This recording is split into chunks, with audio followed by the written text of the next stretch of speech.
Hello, wrestling fans, and welcome to A Slice of Time, where we go back 25 years ago in professional wrestling to discuss all the news, notes, results, all the news that was fit to dish from that time period 25 years ago.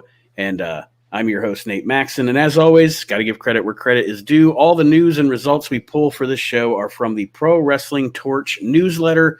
And of course, this week we will be discussing the week that was cover dated March the 8th, 1997. And I'm joined at this time by the one and only, the host of If You Smell What the Arch is Cooking here on the WrestleNet Radio Podcast Network, my buddy, Mr. Archie Mitchell.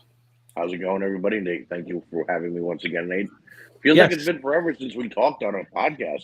It does. Yeah, we've been missing each other. So yeah. And there will be a new We Can't Wrestle podcast this week as well. This show, sometimes when I do it by myself, it's just me talking. I like it when I have co-hosts. I enjoy that, getting some feedback instead of just hearing what I have to say for the listeners. Right.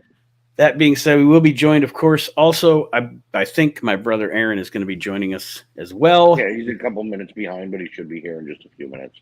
Yes, and he is. It looks like he's trying to get in now, but it says his devices are not connected. So I think he wants to kick my ass too. Oh, really? Because I haven't made any appearances in the last couple of weeks on the year that was, and he thinks I'm doing it on purpose. He doesn't realize I've been busy, and I have had legit excuses. Yesterday, when Nate asked us if we were going to be on A Slice of Time, I'm like, yeah, I'll be there. And then he said, are we going to do We Can't Wrestle this week? I'm like, yeah, I'll be there. And Aaron was like, I guess Archie only works with the main eventers. And I'm like, oh, okay, I'm in trouble. And if you notice a little difference in my audio this week, also, I am having to use a microphone I don't normally use because the other one, there was a disaster with it right before we went on the air, so I'll get that fixed for next time. Aaron is with us now, it appears. Hello, Aaron. Hello. I'm trying to get my laptop to work because right now I'm on my phone and I hate it. Okay, my laptop is fine. We will. Sorry, if you got to go out and come back in, it's no big deal. We are again discussing the week. I don't want to kick ass. I was kidding. I know you were, but I feel bad that I can't be on every show. So, even though I feel like I'm on every show, I like all the shows we do here, except for I think Maximum Gold and Reliving the Extreme. So, well, like I said, the cover date of this Pro Wrestling Torch is March the 8th, 1997. We will start with what we now affectionately here at the We Can't Wrestle podcast family call German Raw German, because it is March 3rd, 1997, Monday Night Raw, taped February 26th in Berlin, Germany. The show opened with footage of Germany, including the toppling of the Berlin Wall. Honky Tonk Man joined Jim Ross and Vince McMahon at ringside. A promo aired with Bret Hart, who said he hoped Steve Austin was watching the match at home to see what he does to Hunter Hearst Helmsley. And then Hunter beat Bret via disqualification. I have to say also, sorry, Archie, there's no indie results this week. It's okay. I'll let it slide. I told Archie when we went on, I think it's going to be a fairly quick show because there's not a lot to cover this week. But anyway, they then went to the studios in Stamford, Connecticut, where Austin was supposed to be standing by, but his chair was empty. Then a toilet flushed in the background. And we discussed this Raw on Aaron's show the year that was a few weeks ago, and we all had a good chuckle at that. So yeah. Everything about this Raw, except for one thing, was horrifying. And the one thing that was not horrifying was how over Bret was in Germany. Yes. I mean, you can see it here. We've seen it before, but you definitely see it here because the WWF, they're trying to explore other markets because their market, the United States market was not doing well for them at this time. Right. So trying to go into Europe and South Africa and Australia and different areas to try to drum up more business internationally. The next match on this deal, Rocky Maivia beat Vader via disqualification to retain the Intercontinental title. Rocky, at this point, is kind of coming into his own, but he's not yet, and we've discussed it, but he's not yet there as far as character development and stuff goes.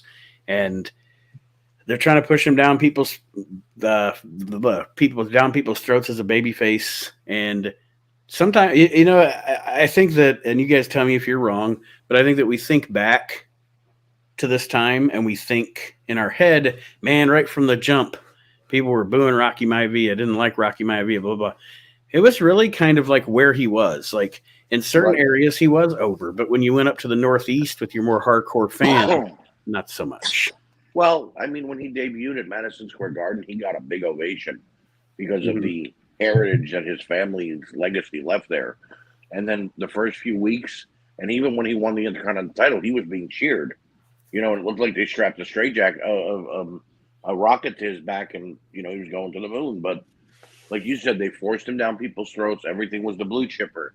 He's such a great wrestler. He's such a good guy. He's such a this. He's such a that. That even when this guy began having really great matches and busting out moves no one had seen yet, like that float over DDT was great, and that shoulder breaker, and then when he busted out the rock bottom for the first time, it was like, oh, this kid could wrestle, but we don't like him anymore. Right. It doesn't matter if he's gold. The problem is they tried to smash him over at a time. They tried to, there was a point in time where the WWF could be like, oh, this guy's coming in and you like him. And people were just like, they're right, we like him. We like him. Yeah. You know what I mean? Right. But fans were to the point where it's like, we don't want that anymore. And you're trying to bring this guy in, not at the exact same, like Steve and The Rock didn't come in at the same time, but Stone Cold was becoming Stone Cold at the same time. Right. Rocky Maivia came in, you know what I mean? So it's like who is a 14 to 28-year-old crowd of men going to cheer for him more? The guy that's coming out with a Jerry curl smiling, or the guy that's coming out being like, fuck this, fuck that, fuck you, it's my ass. You know what I mean? Flushing the toilet. To Aaron's point, too, this is when the Attitude Era started to bloom because Triple H was coming into his own. He was no longer the Triple H of, I'm a gentleman from Connecticut. Mankind was starting to become more normalized instead of just being a maniac that pulls his own hair out. The Rock, Stone Cold, those four pillars of the Attitude Era were all growing at the same time. So people were picking and choosing who they wanted to cheer for, Austin being the one who got everybody's cheer. Right. So Rock was kind of in a proverbial rock and hard place. And it's impressive because he's the one that got the slower start. You know what I mean? Right. Yeah. Now look at him. And look at him. Sultan beat Flash Funk without the Funkettes. They didn't pay for them to go to Germany, apparently. No. During reintroductions, Lawler was interviewed via phone. Lawler blamed McMahon for wasting time showing ECW highlights. Quote, I'm not the only WWF superstar upset about it. All the rest of the WWF stars are upset that those ECW punks even darkened our doors. We in the WWF need ECW about like Michael Jordan needs Head and Shoulders. Lawler said he heard Paulie Dangerously might be thinking about showing up at Raw next week in Worcester, Massachusetts. Paulie was then interviewed on the phone. Paulie said, how can Lawler speak for the WWF when his employer doesn't even think enough of him to buy him a ticket to Berlin to co-host Raw? Right. McMahon thanked Paulie for bringing so much action to Raw last week. Paulie thanked McMahon for the opportunity. He said he may accept Lawler's challenge, but it may not necessarily be on Raw. It could be at MSG or in Philadelphia. Paulie then plugged the date of the ECW pay-per-view. And that's that. You got Lawler and Paulie going back and forth here on the phone. I got a question for you. Mm-hmm. Do you believe that Vince, because there's rumors that Vince McMahon funded the first ever ECW pay-per-view. I don't know. Paulie says he gave him $1,000 for the appearances of all the ECW guys that came to Raw those couple times, but that was it. I don't know for sure that Vince necessarily directly funded the pay-per-view, right? But I can guarantee you that Vince McMahon financially helped support ECW. Oh yeah, no doubt about it. That was like his developmental without it being named as developmental. Yes, and I think he also looked at it as the enemy of my enemy is my friend, in that I can kind of play the Monday night or kind of play this wrestling war from two sides. You know, if shit would have hit the fan, he would have had an investment in another company. Well, in essence, he was kind of opening that, as they talk about in modern day now, the forbidden door. Mm-hmm. He opened it to ECW, the USWA. Smoky Mountain was coming in. We got guys from Japan coming in. So he was just like, hey, you know what? Everybody come to Monday Night Raw. Yeah. Let's see what we can do. Well, Blue Meanie said, he told a story that he said that they would like drive to Stanford, like him and Stevie and Nova. They'd drive to Stanford and just like look at Titan Towers, Right. look at it, and be like, oh man, what it must be like to be there or whatever. And this was like when Paulie was even in the locker room, like rah rah rah, we're the anti-establishment, this, that, and the other thing. And then they saw like Paulie's red Corvette driving out of the parking lot one day when they went to just look at Titan Towers. And Paulie said that he said Blue Meanie was like, we saw him, he saw us, he pretended like he didn't see us, and then he went around the block and then came back around and then was like, hey, what are you guys doing here? It's like one of the most Paul Heyman things I've ever heard. Right. Yep. Definitely. A German announcer interviewed Ahmed Johnson regarding his match against Farouk at WrestleMania. Ahmed said he would accept Farouk's challenge, but he would bring some friends with him. Wade's commentary is, the interview was hard to hear due to acoustics and Ahmed. Psycho Sid beat Mankind to retain the WWF Championship. That was actually a really decent match. It was not terrible. Yeah. Well, and we've said it before about Sid. If Sid's in the ring with somebody that can go, he can go. Right. When he's in the ring with Shawn Michaels or Sting or Mankind, it's going to be a great match. Right. He's a good big man in that respect. But when he's in the ring with he can't carry someone. Let's put it that way. He's not the guy that's going to carry someone. Right. And then, of course, the British Bulldog beat Owen Hart in 22 minutes and 48 seconds to capture the European title in the tournament finals in one of the classic matches of the 1990s, if not of all. Incredible match. And I love the end. I love the end, and the reason I love the end is even though they're both heels, and even though Owen's a little shit heel antagonist, and even though Bulldog is like kind of I guess you'd say a bully character in a way, at the end they show the respect for each other, and it's very emotional, and it felt real, I guess. It did. And the thing about this match is, it could have went either way because both of them were at the heights of their career. Mm-hmm. Also, they were the tag team champions. So whether it would have been Bulldog or Owen as the first European champion, both would have done that title proud. Yes. You know what I mean? So It was a great matchup and a great way to bring in a new title. I mean, let's face it, we hadn't seen a new title in the WWE since its inception. Yeah, but that went away. That was about it. Yeah, the last title that they introduced was the Intercontinental title. And that was in, 1979, I think? 79 is when that was created. Rio de Janeiro. Aaron, anything else on that before we move on? It's the reason to watch the show, and I know Arts, you're saying like it could have went either way, but they went with the right way. I agree. They gave Owen the right to be, or not the right, the character to be like, I'm happy for you, but he's not.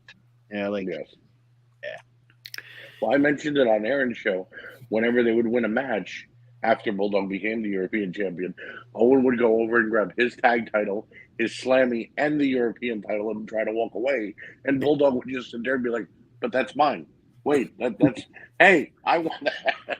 You might have two belts, but I have two Slammies. So. All right, well, Wade has a Ken Shamrock update here in the Torch. Ken Shamrock's WWF contract is for 3 years, with Vince McMahon having the option after 3 years to renew the deal for an additional 3 years without giving Shamrock the chance to negotiate with other groups first. What closed the door to me with no holds barred fighting was that I couldn't make enough money to support my family, Ken Shamrock told Alex Marvez for the Dayton Daily News. If I do something I like and I can support my family, I will continue to do it. The minute I can't, I've got to do something else. Despite being a top star with the UFC, Shamrock had to win a tournament of his super fight matches to get a big payday beyond the appearance fee he negotiated. Recently, UFC, which has been seen declining Buy-Rates was unable to offer appearance fees that made up for the risk to Shamrock's health and reputation by participating in UFC. He has only fought for UFC twice in the last 12 months. When Shamrock negotiated with the WWF late last year, the WWF would not go as high as Shamrock's asking price of $500,000 per year. A few months passed, and the WWF lost Shawn Michaels indefinitely and suffered more Monday night defeats, and their value of Shamrock changed. His 3-year deal is structured for him to average well over $500,000 a year. The WWF's urgent offer to Shamrock on February 23rd was so good, Shamrock canceled plans to meet with Eric Bischoff in San Francisco later that week. Wow. And agreed to sign with the WWF immediately. Wow, how much different that would have been if he would have went to WCW. Yeah, no kidding. He might have wound up with Blood Runs Cold or something. Right? Guaranteed he would have been instead of Ernest Miller, it would have been Ken Shamrock saving Glacier.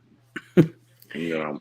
And it's also funny to note that they weren't really that pressed to get him until they ran up on all these problems, and then they were like, shit, maybe we do need to give Shamrock what he wants. And look at Shamrock saying he couldn't make that much with the UFC, and now the minimum payday for the opening match for UFC is $700,000 to the loser. Yeah, no shit. I mean? So, and I mean, it's so funny. It's so different that that UFC is such big business now. You don't think about back then. At this time, it was still in its infancy. You know, I remember watching UFC 1 with my buddy. We were obviously young, like 10 and 11 years old, and I remember looking at it and going, "Wow, this is so low budget." You know, it was even more low budget looking than ECW was. Yeah. You know what I mean? The camera went out a couple times. The matches weren't really crisp. Nothing was really going on. Yep. And I was like, I don't need to watch it. And I really was not. I didn't watch it after that because I got such a bad taste from the first UFC show I watched. And then as time went on and I saw all the big fighters like Tito Ortiz and, Chuck Liddell and everything, I started watching again. But, I mean, UFC is much different than the WWE. Mm-hmm. It's its own market and its own place. I liked it a little better back in the day because it actually was like mixed martial arts. Right. It was actually. You know what I mean? They'd be like, "Hey, let's take this big fat guy and see what he can do with this little dude," and then some little dude beat the fuck out of the big fat guy, and he'd be like, "Yeah, that was fun." Kind of had some of my gimmicks and shit. You know what I mean? Mm-hmm. You're right. It was like them trying to figure it out. It was a mixture of the world's strongest man competitions. Like in the movie No Holds Barred, it was just two guys. Didn't matter who they were, how they weighed, or what they knew. But one guy knew judo and one guy knew pancrase, and they would just fight. Yeah. So, and like Aaron said, a guy that was 5'2" and 180 pounds beat the hell out of a 400-pounder. Was like, damn, this is cool. Yeah. You never know what's going to happen. Let's see here. The March 10th Raw in Worcester, Massachusetts is subtitled Raw is War and features the main event competitors of WrestleMania, Undertaker and Sid, teaming together. They didn't announce who their opponents would be. They do on the show, obviously. The WWF is expecting Brian Pillman will be ready to return after WrestleMania, at which point he is in store for a big push. At the January 27th press conference for the Toronto Skydome event, McMahon was asked about Pillman. We brought him back too soon. He was too eager and too anxious to start back into competition. Brian just had another operation, and we are not going to make the same mistake this time. When Brian comes back this time, he will be really be ready. He has a huge heart and great pride. So we know. I think Brian winds up coming back in May or June. Let me see here. All right. March 1st, Galavision AAA broadcast was billed as AAA versus the WWF. The show opened with interviews with Diesel and Razor Ramon. Mini Mankind and Mini Vader beat Torito and Mascarita Sagrada Jr. in the opener. In the TV main event, Jake Roberts, Razor Ramon, and Diesel beat Cybernetico, Peroth, and Pero Aguayo Jr. when Peroth turned on his countrymen. Bastard. And a bastard. Yeah, he's teaming up with fake Diesel and fake Razor. What the hell? What they didn't know is that was fake Piros under the mask. Yeah. Oh, God. Let's see here. Chicago area Burger Kings are selling WrestleMania 13 souvenir cups. The cups feature Michael, Sid, Ahmed, and Undertaker. WrestleMania is still several thousand seats short of selling out the Rosemont Horizon.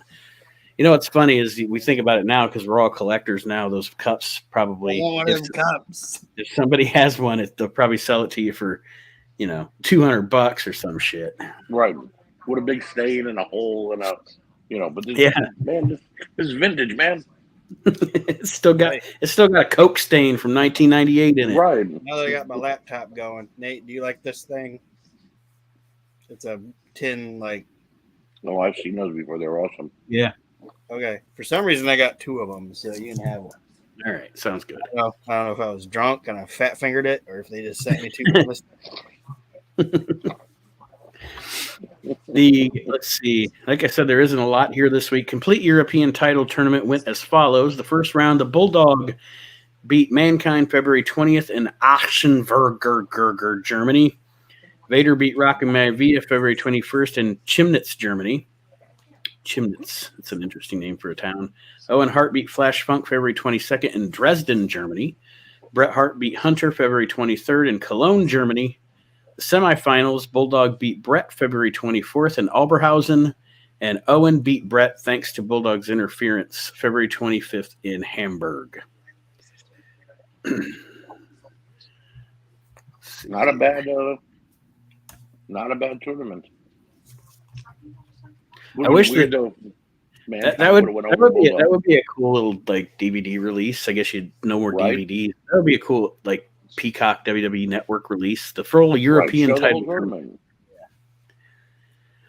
Let's see here. And on the road, and then we'll wrap up the WWF. Besides the European tour, which apparently did moderately disappointing business the last 2 weeks, the WWF ran 3 smaller house shows in the U.S. over the weekend. February 28th in New Orleans, 4210 in attendance for 47,505 at the gate. Headbanger Mosh beat Barry Horowitz. Jake Roberts beat the Goon. The Godwins beat the New Blackjacks via disqualification.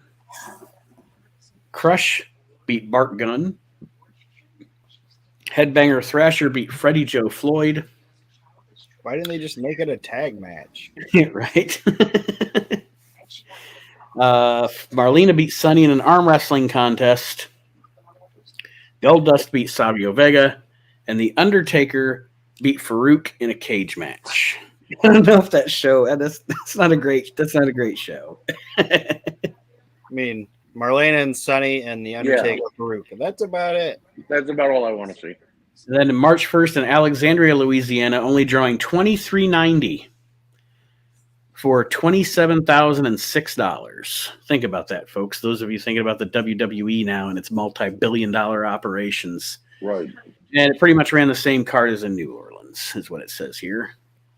Let's see. In February 23rd in Cologne, Germany, Aldo Montoya beat Bob Holly. Doug Furness and Phil LaFon beat Salvatore Sincere and Leif Cassidy. Rocky Maivia beat Owen Hart via disqualification thanks to the Bulldogs' interference. Sultan beat Flash Funk. Bret Hart beat Hunter Helmsley in a tournament match. The Bulldog beat Billy Gunn. Ahmed Johnson beat Vader. And Sid beat Mankind to retain the WWF title. And February 24th in Oberhausen, Germany, Aldo Montoya beat Alex Porto. I like Alex Porto, by the way. I do too.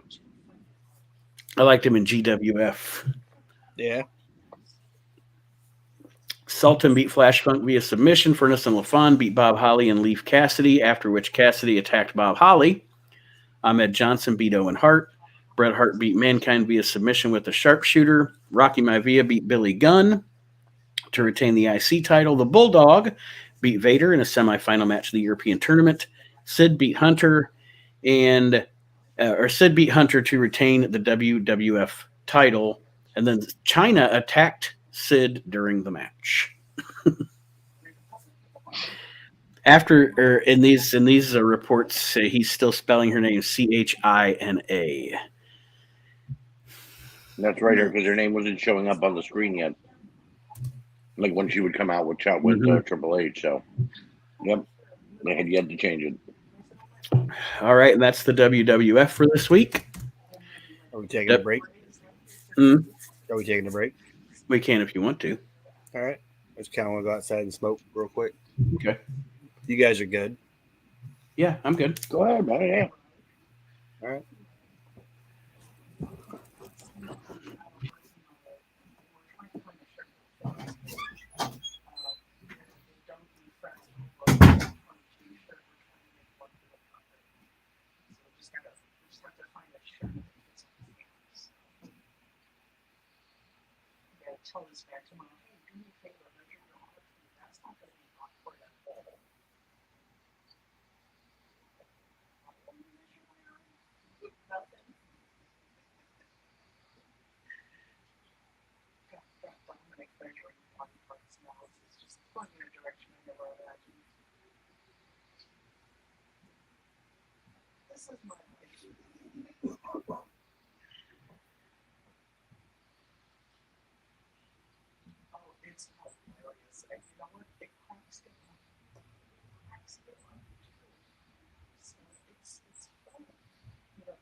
Okay. All right, I'm back. All right, let me write this down here. 29 Were minutes. one of you bearing a body? No. I heard somebody undoing a big plastic bag like they were covering a giant body. No, I was changing my trash bag. Oh, that had a body. The other one had a body in it. oh, okay. That makes sense. Just get the story straight here. Right. All right, now we'll roll into WCW. WCW Monday Nitro live from the Omni in Atlanta, Georgia. March the 3rd, Tony Schiavone and Larry Zbyszko opened the show. They showed the NWO getting out of an NWO Hummer. Behind them, Eric Bischoff's boss, Harvey Schiller, and two other TBS executives stepped out of a black limousine. Schiavone wondered what was going on. Zbyszko said Schiller is way above Bischoff on the corporate ladder. And of course, he's also much taller than most of the wrestlers. Like, the dude's tall as fuck. He's an imposing human being. Yes. He had to be close to 6'5". He's Actually very smart. Actually very smart, too. Like listening to how do I say it? Like listening to like interviews with like executives about wrestling and WCW. A lot of them don't sound like they knew what they were talking about with wrestling, but Schiller, he sounded like he knew what the fuck he was talking about. You know, like I'm not saying he was like a subject matter expert on wrestling or whatever, but he seems like the one guy that was in the corporate structure of it that wasn't in WCW that understood what it was, that it served this and actually respected it. You know what I mean? Much like oh, go ahead. Sorry. I was going to say, much like I always felt that way about Kip Fry too. Yeah. Kip Fry always seemed like he had WCW's best interest at heart and didn't just look at it as the wrestling show that nobody wanted, you know?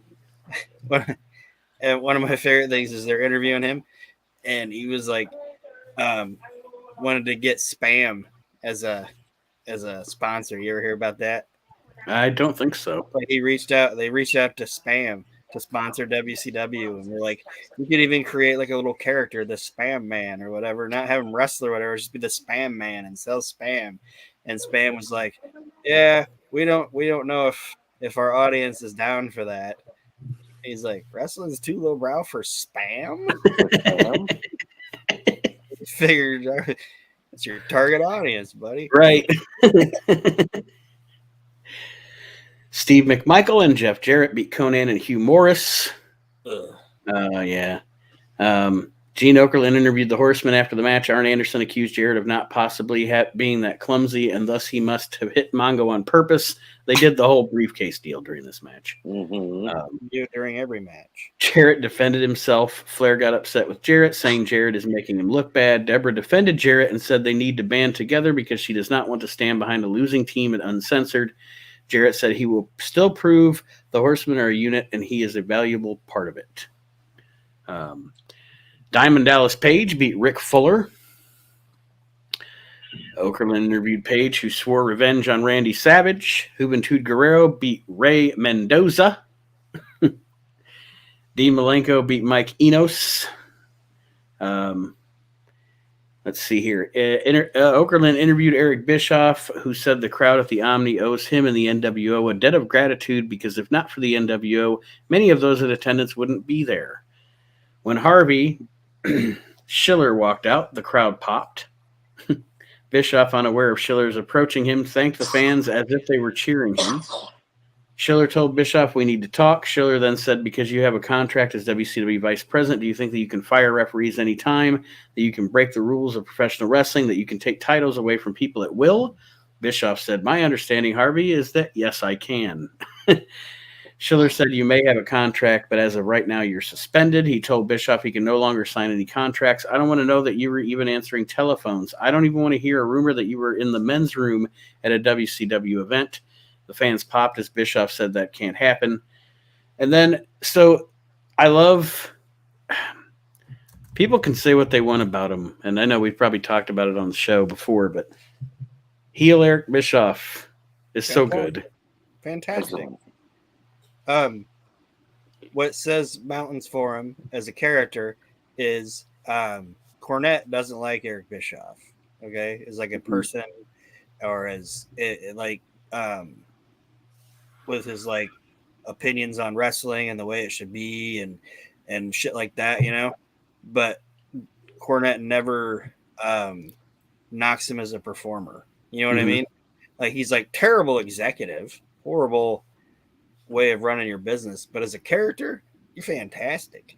Mhm. You know what I mean? Like, and Bischoff understood that I'm not a likable person. Like, Yeah. even in real life, he'll admit it. He's like, I'm not he's like, I'm not an entirely likable person. So I just put my real self out there, and people didn't fucking like it. You know what I mean? And that's the other thing I respect about Bischoff is I've heard him say at times like maybe that wasn't their best decision to make or whatever. But he's like, you know what? I made the best decision I could make at that time, and if you don't like it, I don't fucking care. Right. You I'm were, here in Wyoming in my nice house. and he tries to say about the WCW shit. It's like you weren't in the middle of it. You were in that fucking percolator trying to fucking appease all those people and all that shit. He's like, so I just made the decisions I needed to make at the time. So I respect a guy that will stand by the decisions that he made and not try to Definitely. be like, oh, well, in hindsight, I maybe should have. He's like, nope. I did it because that's what I needed to do at the time. Yeah. We're not going to go through this in detail. We all know what it is. Everybody out there that's listening, if you were a fan of Nitro or watched Nitro at the time in 97, the next thing on this Nitro was the Roddy Piper debacle. With his team Piper, that he's. Yeah, if you want to go into it on detail, you can listen to my show. Right. Yes. Listen to the year that was. We went into big detail about this and how god awful it was. I do have some backstage notes on it, behind the scenes stuff coming up, but we don't need to go through this whole thing again. I do like that. I do like Wade's commentary at the end here. He says the 12-minute segment would have fit well at the NWO Sold Out event. Piper said the NWO now stands for No Way Out. The fans reacted with indifference as Piper and his team of unimpressive unknowns left the ring. I like that. Rey Mysterio pinned Mr. JL. They only gave him 3 minutes and 59 seconds. Well, because Piper needed 12. Yeah, Jesus. Okerlund interviewed Medusa, who said she has been in WCW for over a year. She said she trashed a world-class title to come to WCW to open the doors for the women's division, but since then she has sat dormant in the back. She said Bischoff should have been fired. She said she would beat Akira Hokuto. She said Luna Vachon was in back saying she was the number one contender instead of Medusa, at which point Luna charged from the back, making her WCW debut. She ran Medusa into the guardrail and cut to commercial. And I think we even mentioned this on Aaron's show. This is just out of nowhere. Yeah. All of a sudden, here they are. Luna and Medusa. It was like, who could we get that Medusa fought in WWE, WWF, and that she's comfortable working with? Oh, just bring in Luna. No rhyme or reason. It makes no sense. The NWO big names came out, including Sting, who stood to the left of the rest of the NWO in the ring. Eric Bischoff said Schiller can't fire him because Ted Turner was still on his side. Hollywood Hogan told Schiller to take a walk. He said sometimes people step beyond their limitations, and Schiller did that by not consulting their friend Ted Turner first. Bischoff mocked Vince McMahon by calling Schiller suspending him a sign of predatory practices. Savage told Bischoff he has plenty of protection. Savage said Piper needs a psychologist. Coming from Randy, that's funny. Hogan said he is going to let the NWO loose at Uncensored, including letting Sting wreak havoc on Piper and Luger and the rest. Hogan said once you go NWO, you go NWO for life. Bischoff called Nash to the mic. Nash said the NWO squad is too sweet. And then, to end the show, Lex Luger and the Giant fought Rick and Scott Steiner to a no contest, with the NWO getting involved there at the end. And, it was a Nitro. You can say that for it, I guess. The one thing I had a qualm with, and I mean the whole show was okay except for that whole Piper debacle. You have Harvey Schiller come out and suspend Bischoff. You tell him, I don't want to see you around a WCW event. And then he comes out with the NWO. Now, I get that he was with the NWO, but that should have been his loophole weeks down the road to get back onto television. Mm-hmm. You know what I mean? They could have left him off TV for 2 or 3 weeks, DiBiase could have been the mouthpiece, or anybody could have been the mouthpiece for them. You know what I mean? They had talkers in the NWO. It's not like they needed Eric Bischoff there. Right. And then after 2 or 3 weeks, he could have came back unshaven, all unsullied, all mad, all upset, and been like, you know what? You can't suspend me because I'm the leader of the NWO. Mhm. You know what I mean? And maybe now you bring Harvey Schiller back Yeah. for another round with Bischoff or something. Yeah, it was just it was a one-off reason, you know. It was probably one of those things that you hear about the chaos of a Nitro or whatever, how things are getting changed right up to TV time and all that. So nobody probably even, as big of a detail as it is, and you can see it hindsight 2020. Honestly, nobody probably even thought of it. Right. So here we go with some WCW news headlines, etc. Is there any WCW Saturday night tapings? Let's see. Nope. Oh, I was gonna say that's There's- pretty close. No, to Indie results. no indie results, and no. Wow. No, I told you there's not a lot this week. I knew it wasn't going to be a very long show, but here we go. The Gambler. The March 3rd St. Paul Pioneer Press brought back to public light the lawsuit filed by Hulk Hogan January 4th, 1996, against a woman who he says attempted to extort money from him. The woman, Kate Kennedy, helped Hogan sell his merchandise the weekend of the first Monday Nitro in Bloomington, Minnesota at the Mall of America in September 95. She says when she delivered the merchandise to Hogan's hotel room, he forced her to have oral sex with him. Hogan says the story is false and her threat to sue him is grounds for extortion. For an extortion lawsuit, Hogan stated in a court affidavit that what Kennedy claims occurred didn't actually occur. Kennedy's attorneys are now filing a countersuit against Hogan, alleging he sexually assaulted her. We're going to take her to the mat. Kennedy's lawyer, Ron Meshbesher, told the Pioneer Press. In court documents, Kennedy said she arrived at Hogan's room after midnight to deliver some merchandise in his room, at which point Hogan lifted Kennedy off the floor, carried her to his bed where he forced her to perform oral sex. Kennedy is filing a countersuit while also trying to get the court to dismiss Hogan's suit. What a wild story here that I never. Jesus. I have no comment. I'm afraid I'm going to offend somebody if I say something. So I'm just going to leave my comment to left better unsaid. Look, lady, you should have bit the little Hulkster. I'm just saying. See my Thunder Thermos or whatever he had. Was it? Passeroni. He opens the door and he's wearing that big fist hat. Yeah. What you gonna do? Oh God! See, I told you I didn't want to. It was a Thunder mixer, not a Thunder Thermos. Sorry. Oh. Either way, it was funny. He said in court that Hulk Hogan had a thermos penis or something like that. That's where I thought about thermos. I don't know. All right, let's do the. I never understood that. What? Not even like talking about the Hogan thing, Mm-hmm. but like a celebrity athlete or a celebrity anything. Why would you even put yourself in that position? Yeah. Like you should never be in a room alone with any woman. Yeah, and there's got to be plenty of women. Okay, and I'm not even saying anything bad against. Like, I'm not even saying anything. I'm not disparaging women at all when I say this. Okay, but there has to be plenty of women that would be willingly wanting to do that with you. Right. You Right. know what I You mean? didn't have to force them. Right. You didn't have to you didn't have to force anybody. You know what I mean? Mm-hmm.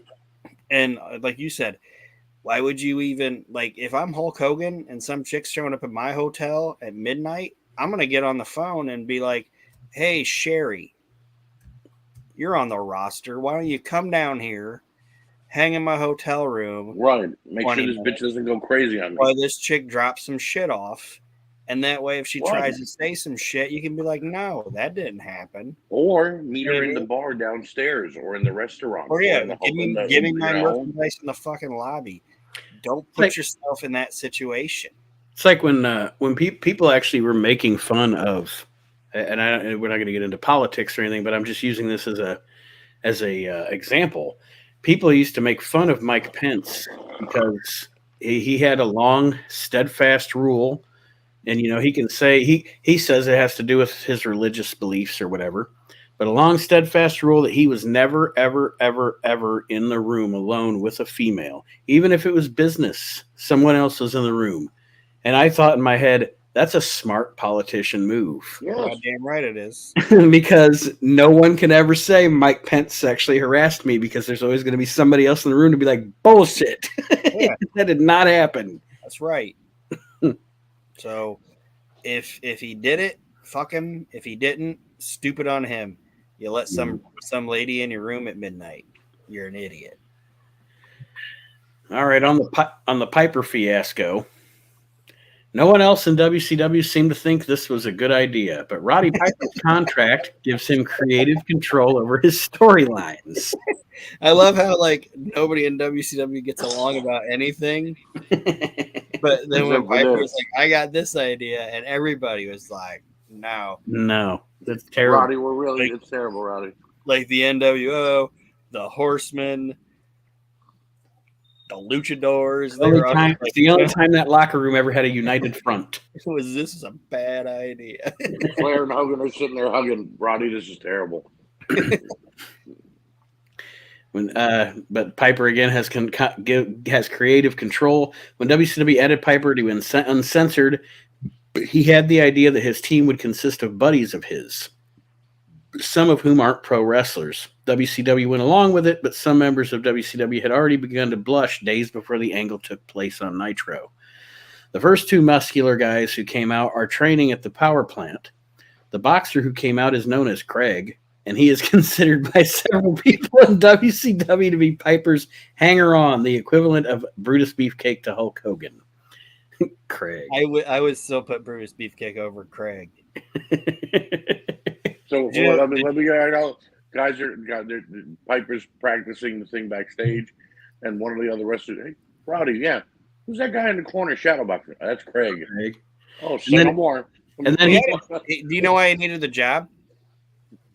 Why? He got fired for stealing boxes at work. On his day off? On his day off. How are you going to get fired on your day off? They could have called this. This faction Craig and them. Craig and them. Yep. From the old Martin Lawrence stand-up routine. Man, I was just with Craig and them. How much of a loser are you if nobody knows you other than Craig? Craig.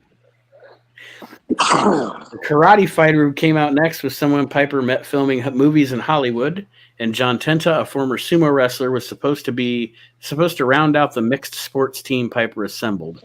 Because the 12-minute segment flopped in the arena that night, and because WCW bookers aren't sure how they could possibly book a pay-per-view main event match with Piper's friends in the mix, the working idea is to run an angle next week that would eliminate Piper's friends and result in Ric Flair befriending Piper and offering the services of the Healthy Horseman. Yes. The original idea was for the NWO to beat Piper's friends to a pulp to end Nitro, but apparently Piper vetoed the idea. In short, Piper is said to be more frustrating to work with than Hogan has ever been, which is saying quite a bit. I like how they were like, yeah, you can do your thing, but then we want the NWO to beat them all up at the end of the show. The reason everybody balked at it because they didn't see a way of putting over Piper's friends on pay-per-view. Right, because you're not going to build a pay-per-view around Craig. Craig and them. Nobody is paying $49.99 to see Craig. Can you see it now, the commercial? Team WCW. Team NWO. No. Craig and them. And the difference between WCW and the WWF is there's one voice. You know what I mean? Mm-hmm. Right. Sometimes Vince would say, "Okay, we'll do it that way," and then he'd be like, "But then these guys are going to come out, and after you get your people out there, these guys are going to come out and they're going to kick the shit out of your people. I don't like that. All right, pal, that's fine. That's fine, but that's what we're going to do. But then guess what would happen at the end of Piper's segment? People still would have came out and kicked the shit out of him. Because Vince would have been like, all right, pal, just to get him in the ring. And then he'd be in the gorilla and be like, all right, go, guys. Go, guys, right. Like Steve Austin or Shawn Michaels talked about how at WrestleMania 14, He went along with everything and and Vince said at the end of WrestleMania, you're laid out in the we want Tyson to punch you. All right, and then you're laid out, you're sprawled out. All right, and then we want Mike Tyson to drape a Austin 316 shirt over your face. That doesn't work for me. And Vince was like, all right, but then guess what Tyson still did at the end of WrestleMania 15? Still draped a fucking Austin 316 shirt over his face because Vince just said, "Do it anyway." Yep. Once you're out there, what are they gonna like? What are you gonna do about it once you're out there? Right, we're gonna pop back up. Hey, what did you do? Hey, I said no. No, you're gonna have to go with it. So, I mean, it might be off. I might be off on that, but I still think that if it would have been like a Vince McMahon situation, Craig and him probably still would have got beat up by Bradshaw, fucking Farouk, and some other motherfucker. It's also a testament to how bad an idea creative control is. Yes. Even Brock Lesnar like Hogan, creative control. You know. Yeah, but Brock Lesnar isn't going to bring out Craig with him and them.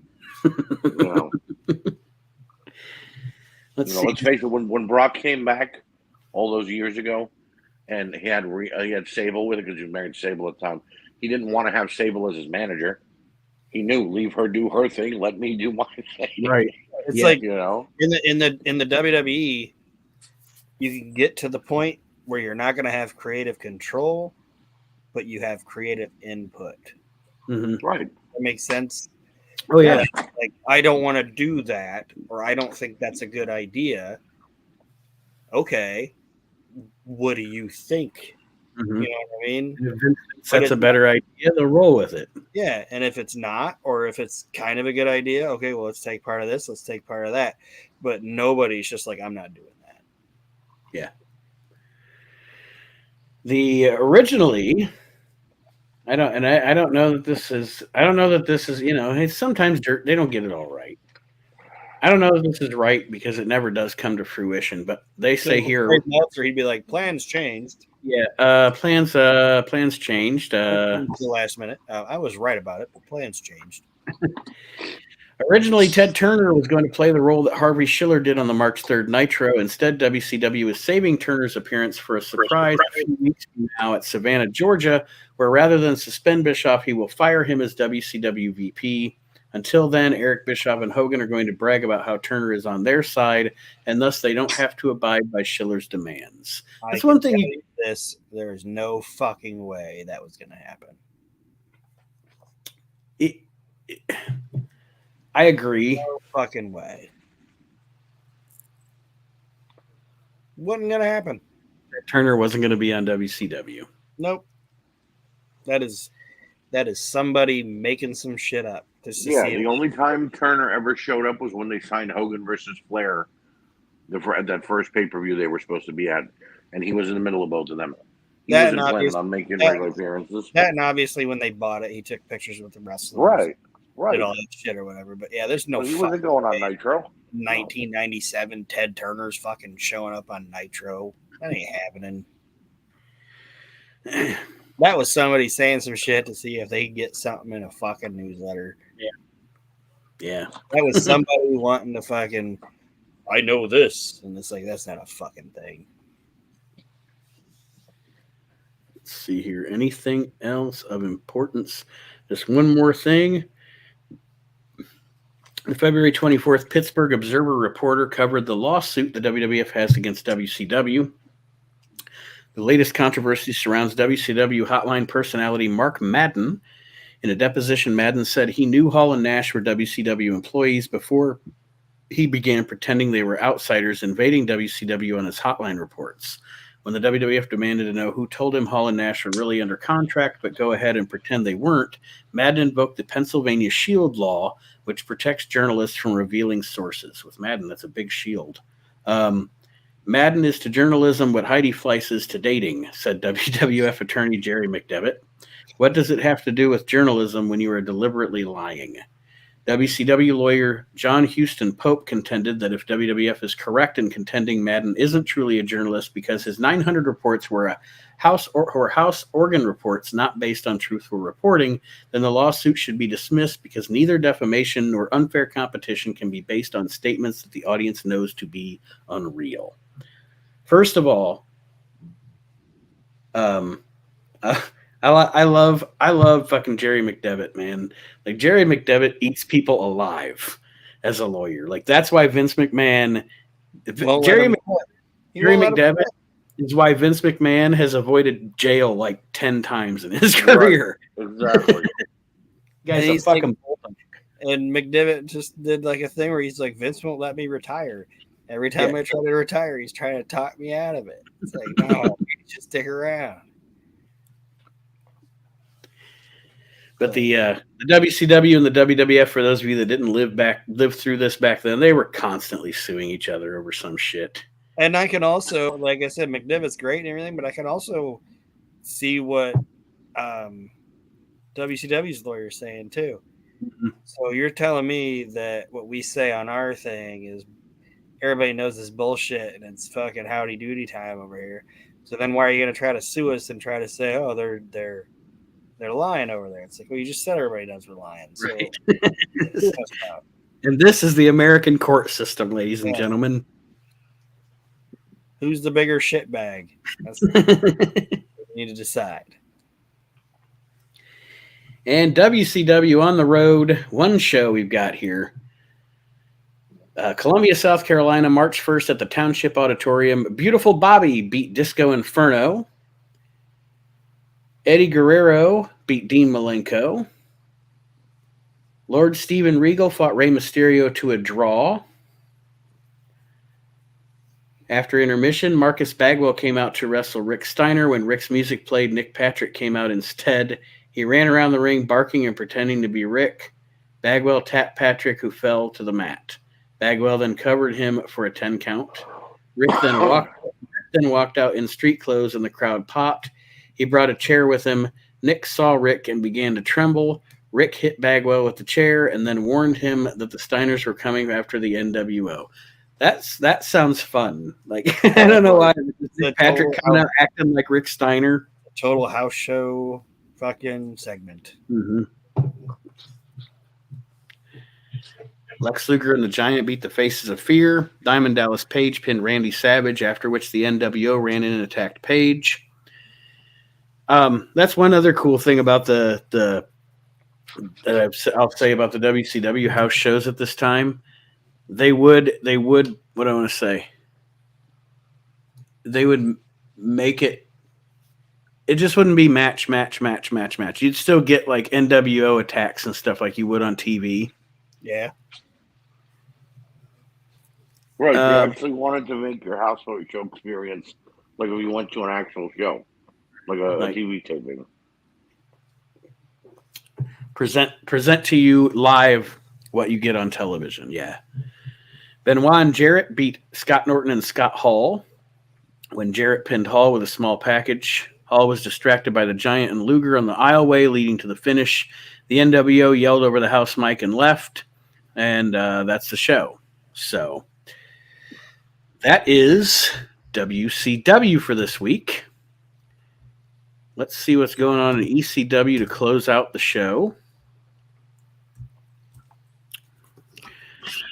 Of course, it is ECW TV for this week. The show opened with Joey Styles in mid-ring introducing the show, acknowledging the annual ECW Internet Convention taking place. He then interviewed the Pitbulls. Pitbull 1 said he is ready to kick some serious franchise ass, quit being a Shawn Michaels franchise, and face me.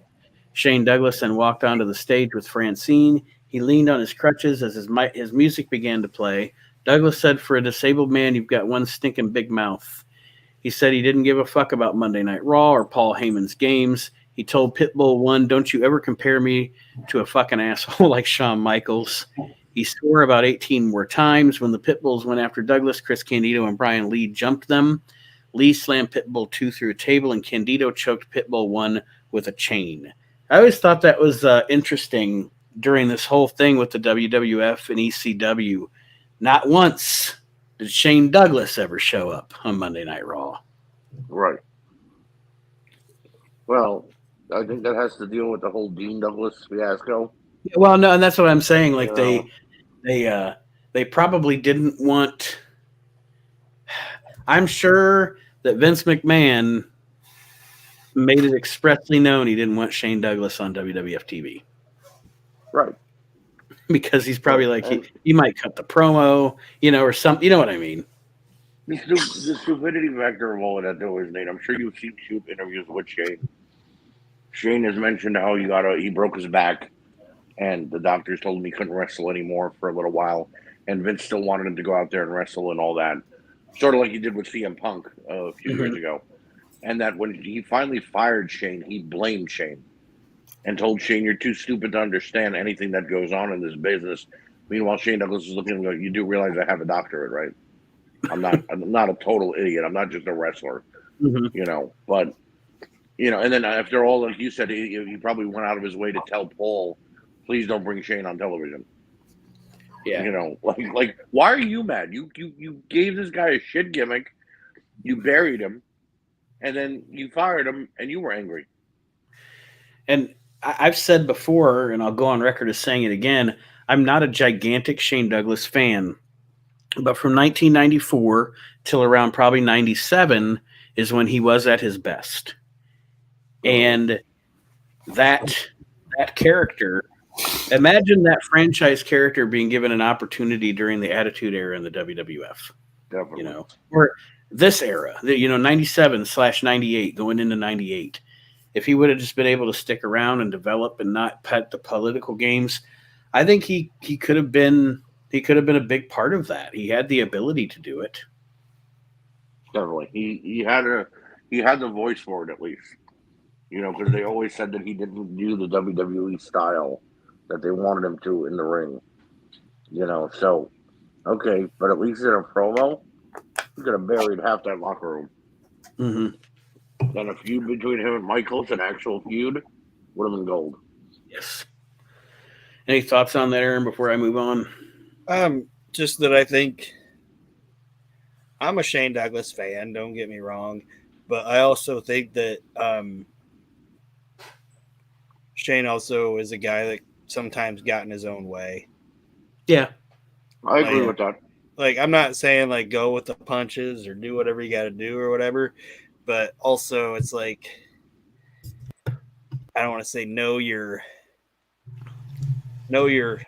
station or know your spot, but also it's like, if this is the spot you're given at this time, like sometimes it work. Like I don't work in I do work for a multi-billion-dollar corporation, but I don't work in the inner workings of it. You know what I mean? I just work at a store that's run by it. You know what I mean?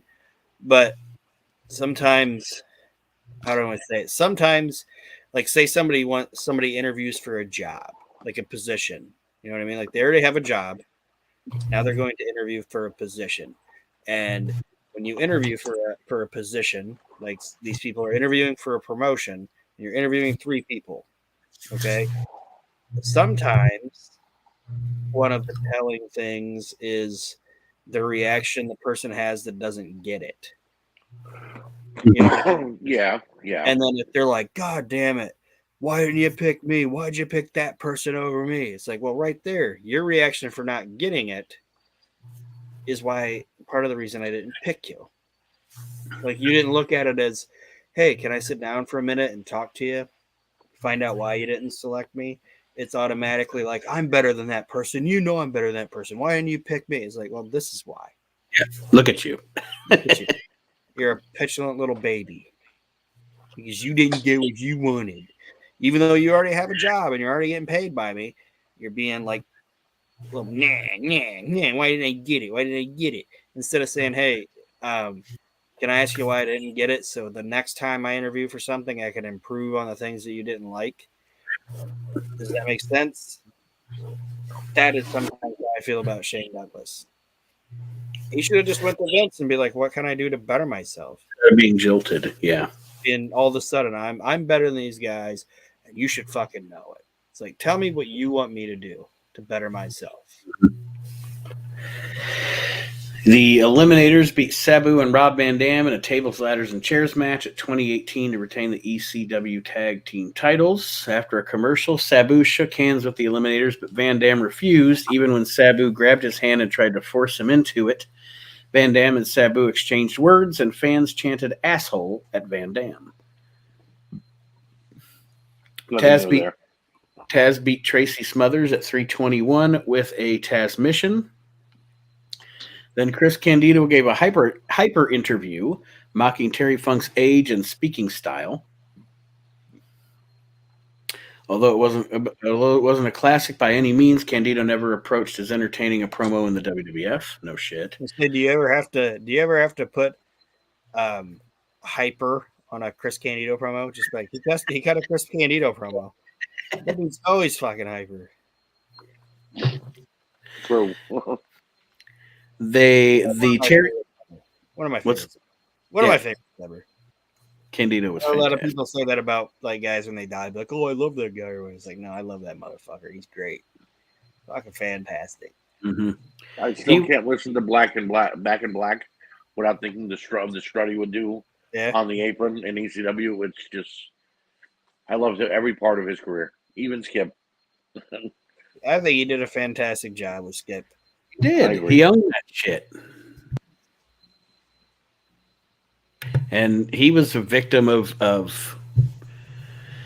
everywhere that he went that he didn't succeed. It wasn't his fault. He was a victim. He was a victim of some bullshit everywhere. You know that. I mean, obviously, Corny treated him well. Paulie treated him well. I don't know if Paulie paid him well or paid him, but Paulie treated him well. And then Paulie banked him. What's that? Paulie, like, if Cornette's right, Paulie fucking had him like charging shit to his fucking credit cards and shit, like paint, like plane tickets and all that. Yeah, you're right. He has said that. I forgot about that. But and then he was one of the more entertaining aspects of Impact when he was there. Yeah, and because Impact, it's fun. I mean, really, the end of this ECW show is they show Terry Funk and Tommy Dreamer versus Raven and Brian Lee for a minute, and then the TV show ended. So, but the kind of a cliffhanger there for the ECW show. What I was going to say about Impact, off the rails, that is a company, and we joke all the time it's been in existence for 20 years, and you have no fucking idea how it's been in existence for 20 years. The one thing about Impact is Impact, NWA, TNA, whatever it's called at any one time. That company, for me, I have never watched it consistently, but it is a company that I will go and watch if it looks like there are things happening that I'm interested in, but I don't watch the whole show. Like, it's one of the few wrestling companies where I only watch the things I'm interested in. You know, I don't know if that makes any sense. Like, there's times where I've watched Impact consistently, and then there's times where I don't, and then I'll get back into it, and then I won't. You know, just depending on who's there and what's going on. You ain't missing much recently. I haven't watched it in a couple of years, but you ain't missing much. It's another takeover angle. Did they do the wedding murder shit? About 1.5 years ago, 2 years ago, yeah. So that was the last time I watched it because I had gotten into watching it for a while again. Right. I was like, hey, this is a pretty good little product now. And then they did that, and I was like, I'm done with this shit. It's stupid. Wow. There are times there's one thing that will turn me on completely from a product, and that was one of those things. The only thing they've done recently, and sorry I didn't mean to interrupt you guys, but the only thing they did was I know the wedding murder thing turned people off or whatever, and I think I gave it a pass because it's like, this is Impact, so who gives a shit? During the pandemic, they were the only thing that did like that cartoonish like fake stuff that I thought was funny, because when they were doing that Wrestle House thing or whatever, Wrestle House was actually very funny. Wrestle House was really funny, and I gave it a pass because I'm like, it's fucking Impact, and like 20 people are watching it, and like they were all just like in Tommy Dreamer's house hardcore, and like it wasn't the House of Hardcore, it was just Tommy's house, so it was the House of Hardcore or whatever, and like I thought some of that shit was really funny, and there were funny jokes and insider things in it and everything like that. I was like, this is funny, and then I was like, I'm done now. If that's done, I'm done. Like it was like that. Like other than that, like the only other thing was I enjoyed the. I know we're not here to talk about cinematic wrestling or whatever, but I enjoyed John Cena and Bray Wyatt, and I enjoyed that Wrestle House on Impact. Other than that, I was just like, whatever, the cinematic bullshit's dumb. But I gave those guys back to Candido for a second. That was the one thing that kind of made me upset with NWA, TNA, Impact. When Candido died, which he got injured in their ring and then went for surgery, and surgery got botched and led to a blood clot, and obviously he passed away. It took them 2 weeks to announce that he died, and he made he was on 2 more episodes, which I know they tape in advance. You could have edited. You could have done a voiceover or look. Chris Candido is on the show tonight, but Chris unfortunately passed yesterday, and this is his last. These are his last couple of matches. We're proud to show them. They didn't do that. They just showed the matches, and the following week it's like, oh yeah, Chris Candido passed away. Praise to his family. We pray for his family, whatever, and then that was it. Like, really? They did do a Chris Candido Memorial Tag Team Tournament, but I also do think that Chris Candido would think it was funny. It's like, I'm dead. I'm gonna be on 2 more shows. That's how good I am. Even after I'm dead, I'm gonna be on 2 more shows. That's fine. Yeah, never miss a shot. I never miss a shot. Yeah, never miss a shot. Even dead, I am. Well, Aaron, Archie, I want to thank you for joining me this week on A Slice of Time. And I think next week I'll have a little more meat on the bone as far as news goes. But that being said, do you guys have anything you want to say to listeners before we sign off this evening? I think I'm good. Just thanks for listening to all the shows, guys. We appreciate it. Yes, we do. And as far as this show goes, we are going to sign off now. And we will see you next week, everybody, 25 years ago.